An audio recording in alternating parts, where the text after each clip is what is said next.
Tonight, a warm story from a village on a winter evening, long ago, about the women who gathered round one lamplit table to finish a great quilt together for a young bride, and stitched into it, square by square, the whole warm love of the village. On the coldest evening of the winter so far, the women of the village came one by one out of the dark and the snow and in through old Maisie's warm door, shaking the cold off their shawls, because tonight was the night they would finish Annie's quilt. It had been on the frame in Maisie's big, warm kitchen for weeks, a great quilt, the biggest they had made in years, and they had all had a hand in it. An hour here and an evening there, all through the dark of the winter.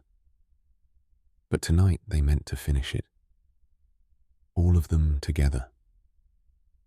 The last of the stitching done, and the whole thing closed up and folded by the end of the evening, in good time for Annie's wedding. Annie was there too, of course, in the middle of them, for it was her quilt. The quilt that would go on the bed in the little house she and the young man she was to marry had just taken at the end of the lane, the bed they would start their whole life in. She was 18 and shy and more than a little daunted by all of it. The wedding and the house and the being a wife and the whole great unknown grown-up life just ahead of her. And she sat down among the women that evening with her own needle, not at all sure, the way the young are, that she was ready for any of it. The kitchen was warm and full and golden. Old Maisie's fire was banked up high against the cold. The big lamp hung low over the quilt frame, throwing its warm light down onto the work.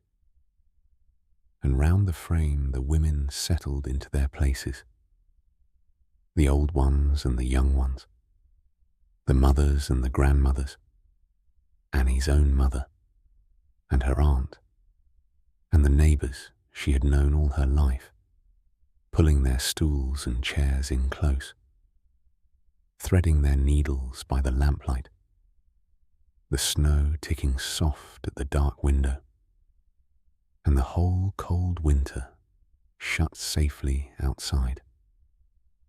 There was tea keeping warm by the fire, and a cake somebody had brought, and the good, easy murmur of women who have known each other all their lives, settling into a long evening's work together. And then they bent to it, all those hands at once, and began to finish Annie's quilt. They worked the way they always did, which was all together and all at once. A quilt at this stage is sewn from all sides. The great cloth stretched tight and flat on the frame. The women sitting all round the edge of it, each working her own near part of it, all of them stitching slowly inward toward the middle. And so the whole table of them bent over the one quilt, a dozen needles going at once, dipping and pulling, dipping and pulling.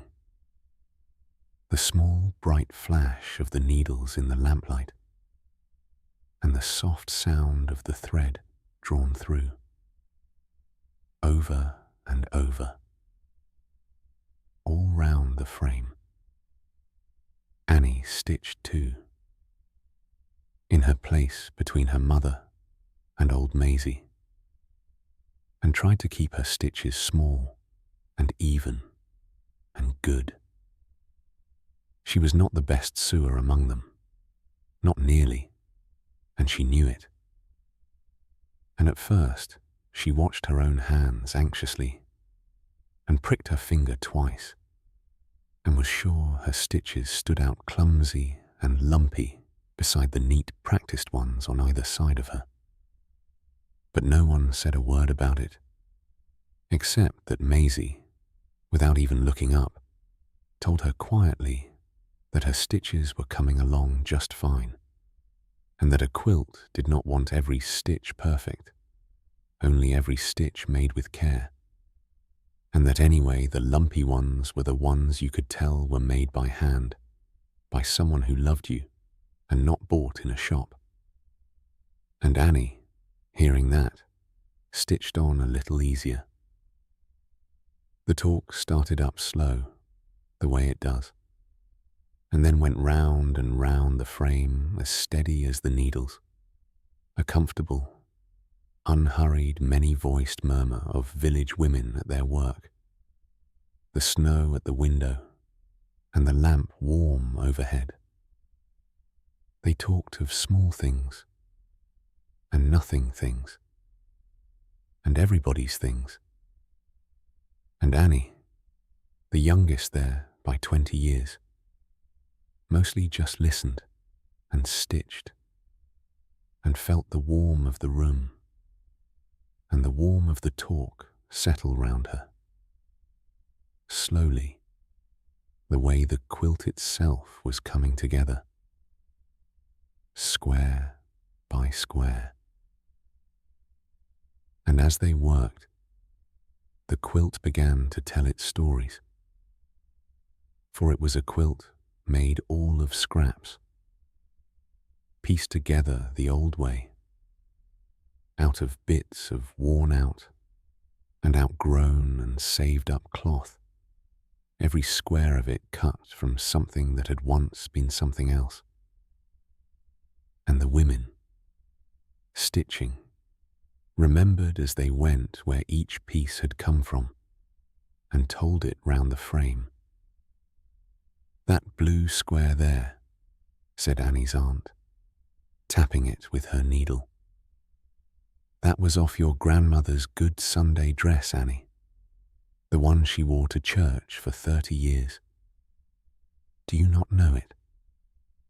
And Annie looked at the soft, faded blue and found that she did know it, that she could half remember leaning against that very cloth as a small child, and something turned over warm in her chest.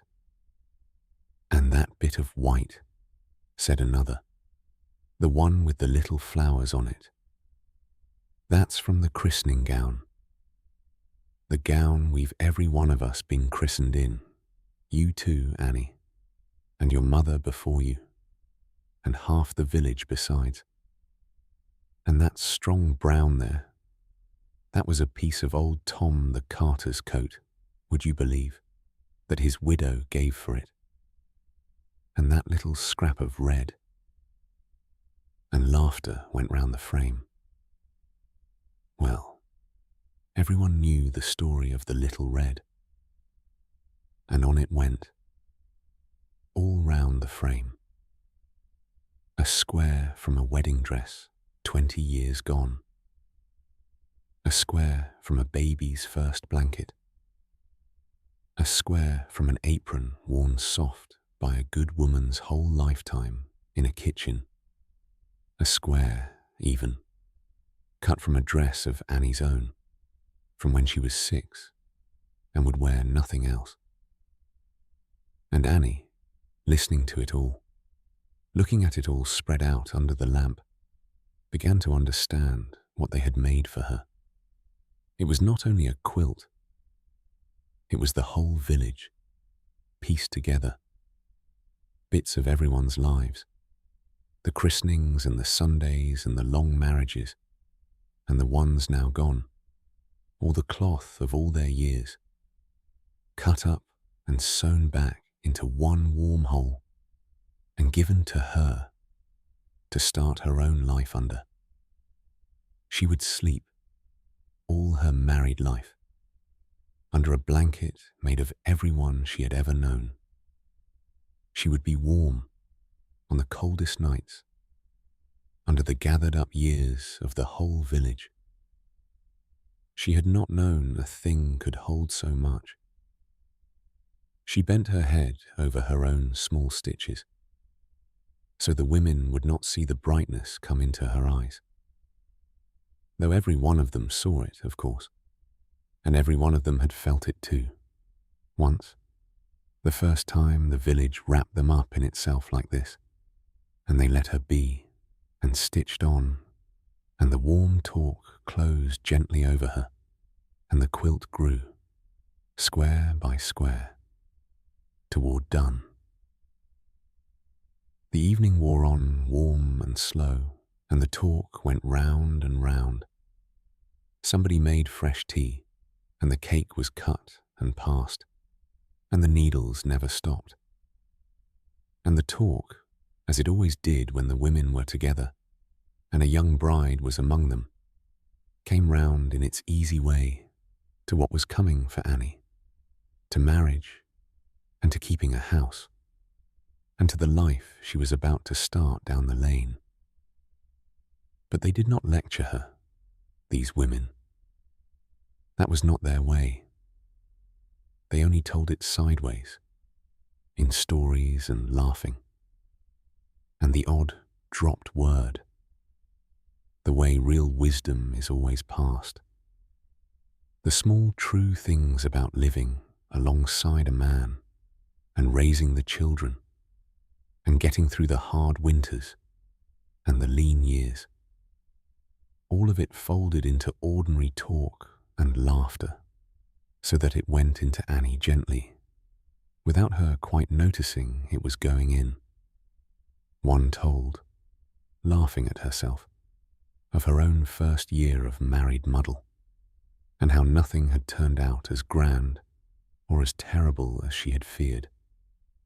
One said the whole secret of a long marriage was a short memory, and the old ones all laughed, because they knew that it was true.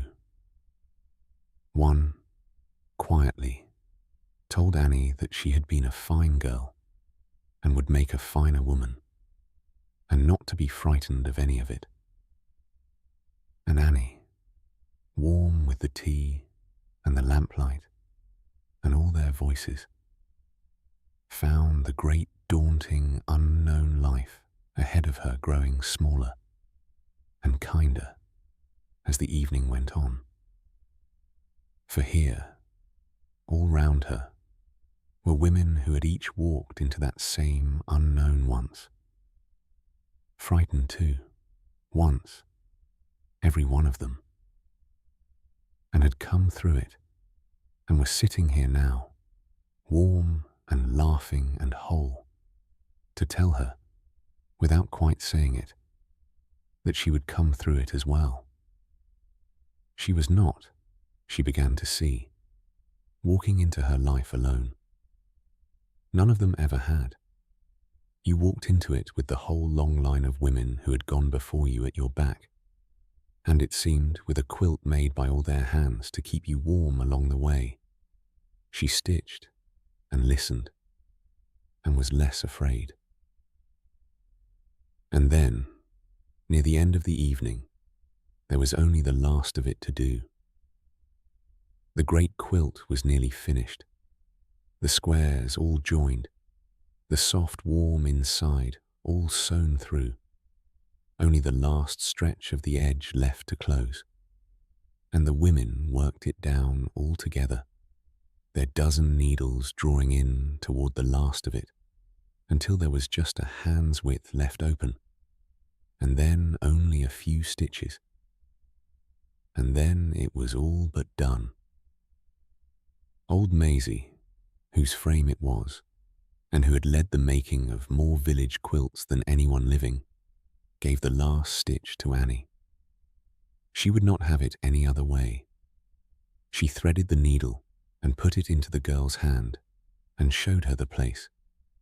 And Annie, with all the women watching, and the lamp warm overhead, and her heart very full, made the last few stitches of it herself, small and careful, and made with love, lumpy ones and all, and drew the thread through and snipped it, and the quilt was finished. Hers, theirs, done. For a moment nobody said anything. They only looked at it. The whole great warm thing of it spread out finished under the lamp. All those hundreds of squares, all those years and lives and hands, sewn at last into one. It was, they all agreed, getting up to stretch their stiff backs and fingers, one of the best they had ever made, and it had been made, every last stitch of it, for the shy girl standing in the middle of them with the bright eyes, about to start her life. And then they wrapped her up in it. It was Maisie who began it, lifting the finished quilt up off the frame, all warm and new and heavy with the making, and instead of folding it away, she came round behind Annie and laid it over the girl's shoulders and drew it close around her, the whole great warm weight of it. And the other women laughed and helped, tucking it round her, until Annie stood there in the middle of the warm kitchen, wrapped head to foot in the quilt they had all just made, wrapped in her grandmother's Sunday dress, and the village christening gown, and old Tom the carter's coat, and her own first little dress, and the wedding dresses, and the aprons and all the gathered cloth of all their years. The whole village's lives wound warm around her at once. And it was warm. That was the plain and lovely truth of it. It was a very warm quilt, and standing wrapped in it by the fire, she was warm right through. But she was warm the other way too. The way there is no good plain word for. Warm with being so wholly and so simply loved by all these women, by the whole village at her back, all of it made solid and put into her arms, in a thing she could wrap around herself and carry home down the lane and sleep under every night of her life. She pulled it closer round her and looked round at all their faces in the lamplight and could not say a single thing, and did not need to. They had a last cup of tea, the quilt still round Annie's shoulders, none of them in any hurry now to go out into the cold.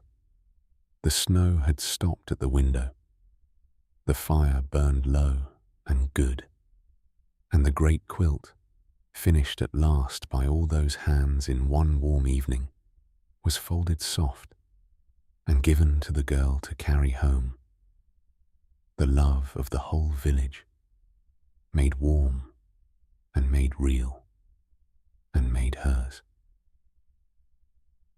The great quilt finished and folded soft, warm still from all the hands that made it.